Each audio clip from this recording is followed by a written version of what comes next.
And Chapter 5 says, you must wake up at 4 a.m. to maximize your peak productivity window. Really? Welcome back to Fluent Talk, everyone. I'm Leo, and that, clearly, is Sophia reading a book that she is already judging. Welcome, Sophia. What piece of self-improvement dogma are you rejecting today? Hi, Leo. Sorry. I was just prepping for today's topic, the pursuit of happiness. And this book is a perfect example of the self-help trap. It is. We're asking today whether the constant push for self-improvement is genuine optimization or just a market designed to make us feel inadequate. Let's start there.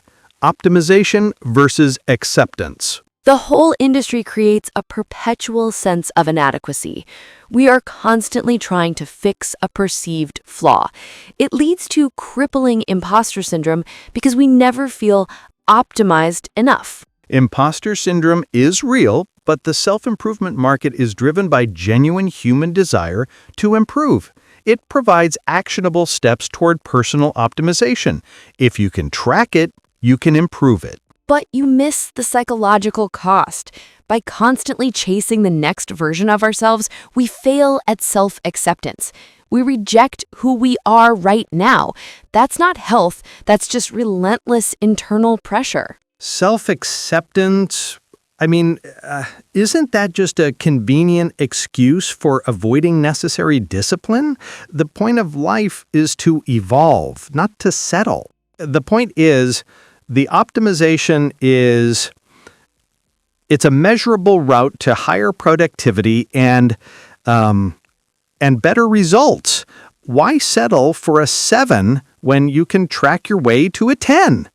We've just thrown out terms like imposter syndrome and self-acceptance. Stick around to the end of the episode to get the full list of today's essential vocabulary. You don't want to miss our recap. Because being a 7 is often where true happiness lies.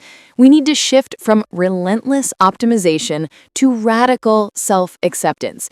It's the only way to escape the trap. A complicated argument. Now, let's explore another facet of self-help culture that often goes wrong. Toxic positivity. Is it helping us grow, or is it just teaching us to lie to ourselves? A complicated argument. Now, let's explore another facet of self-help culture that often goes wrong. Toxic positivity. Is it helping us grow, or is it just teaching us to lie to ourselves? It is fundamentally dishonest. Toxic positivity is the excessive and ineffective overgeneralization of a happy, optimistic state across all situations. It promotes emotional suppression. But the concept of a growth mindset is crucial. If you focus on the positive, you build resilience and empower yourself to overcome obstacles. Optimism is a measurable driver of success. Yes, but there is a difference between resilience and denial. If someone is struggling with loss, you can't just tell them good vibes only. That's invalidating their pain. That is the definition of toxic positivity. Oh, come on, Sophia. I saw that eye roll. You can't just expect the world to cater to everyone's feelings. Sometimes you just need to pull yourself up by the bootstraps. You have to have a growth mindset to get ahead. I am not asking the world to cater. I am asking for emotional honesty. Toxic positivity forces people into emotional suppression, which is disastrous for mental health. True resilience comes from acknowledging pain, not covering it up with a forced smile. We're using deep psychological terms here. If you want to understand the difference between healthy optimism and toxic positivity, stay with us until the very end. We will define resilience and emotional suppression in the summary segment. Okay. I concede the danger of emotional suppression. The balance, then, is promoting a growth mindset that focuses on actionable steps without falling into the trap of forced synthetic happiness. Exactly. We must allow space for vulnerability. Speaking of vulnerability, let's talk about the source of much of our insecurity, the social comparison trap and the highlight reel. Exactly. We must allow space for vulnerability. Speaking of vulnerability, let's talk about the source of much of our insecurity, the social comparison trap and the highlight reel. This is an instant classic. We all know we shouldn't compare our messy lives to someone else's curated highlight reel, but we still do. That constant social comparison is a huge drain on our mental energy.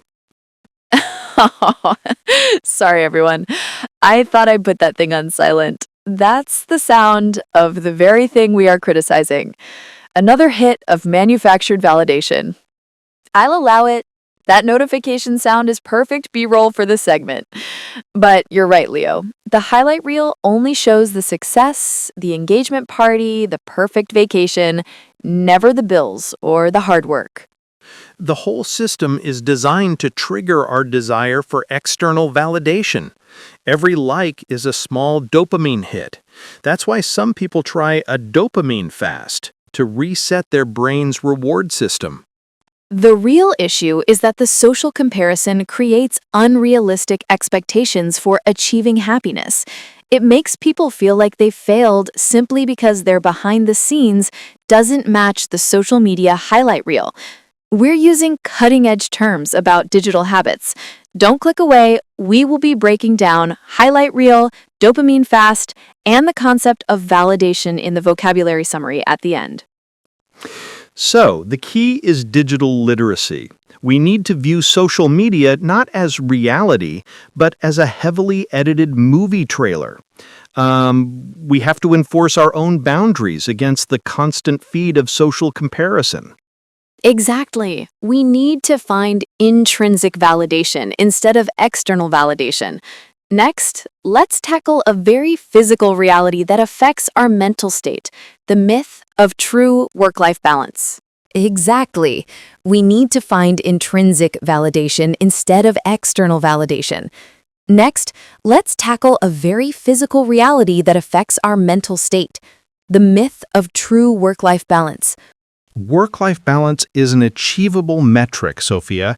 It comes down to effective prioritization and strict boundary setting. It's not a myth. It's a skill you need to develop. Sorry.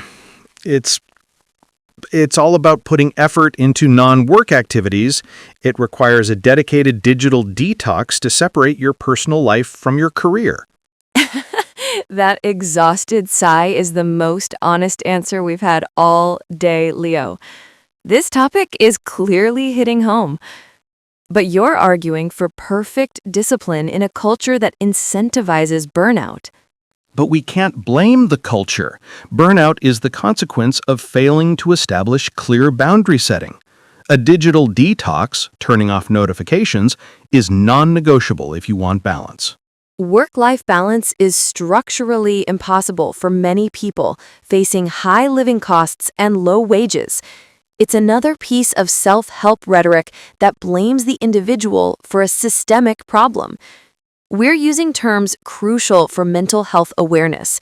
If you've ever felt burnout, stay with us until the end. We'll define work-life balance, boundary setting, and digital detox in the summary segment.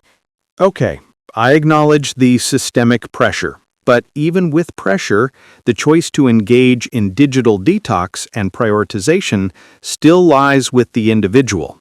You have to fight for your time.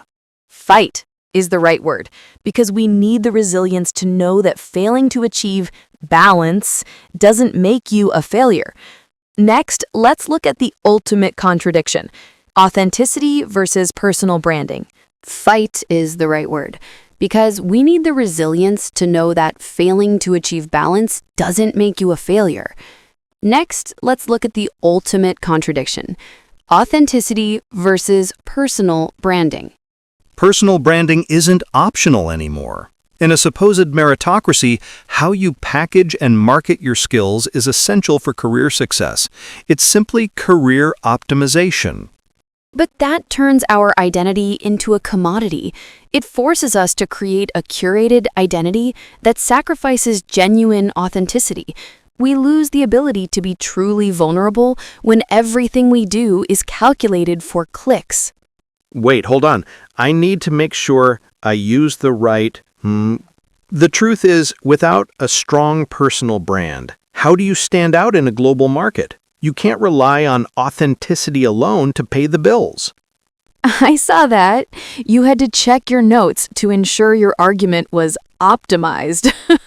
Soft chuckle. But that proves my point. We are constantly managing an image. Where is the space for true, messy vulnerability? Okay, you got me. I'm guilty of some optimization. But seriously, personal branding is simply professional self-awareness. It's about showcasing your best self in a way the meritocracy rewards. We're using deep social psychological terms. If you want to understand authenticity, personal branding, and meritocracy, make sure you stay with us. We'll define all the key terms in our vocabulary summary. The key takeaway is recognizing that there's a cost.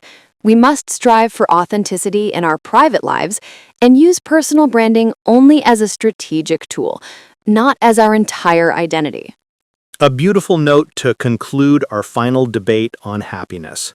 That sums up every complex ethical and psychological topic we've covered today. Now, let's move on to our final segment. A beautiful note to conclude our final debate on happiness. That sums up every complex ethical and psychological topic we've covered today. Now, let's move on to our final segment. Exactly. This is your essential list. Listen closely and remember these key concepts for your next deep conversation. First, self-improvement. This is the act of making oneself better, often through personal development techniques. Example, the self-improvement industry is worth billions. Next, toxic positivity. This is the excessive, ineffective, and forced cheerfulness that denies the presence of negative emotions. Example, telling someone to just be happy is toxic positivity. Third, highlight reel. This refers to the curated, best moments version of someone's life shown on social media.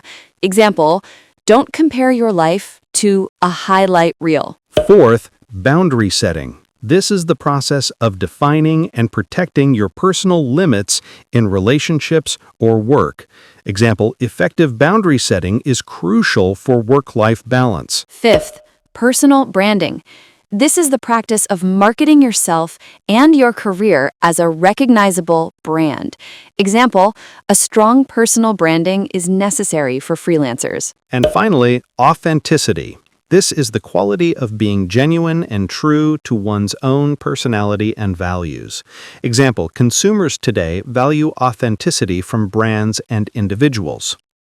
Certainly explored the complex landscape of the human mind today. Thank you for thinking deeply with us. Our final question for you. Do you believe happiness is achieved through relentless optimization or through radical self-acceptance? Let us know your thoughts in the comments below. Remember to hit that subscribe button. We post a brand new episode with fresh debates and more essential vocabulary every single day at 6 a.m. on the English Easy channel. We'll see you next time. Bye for now.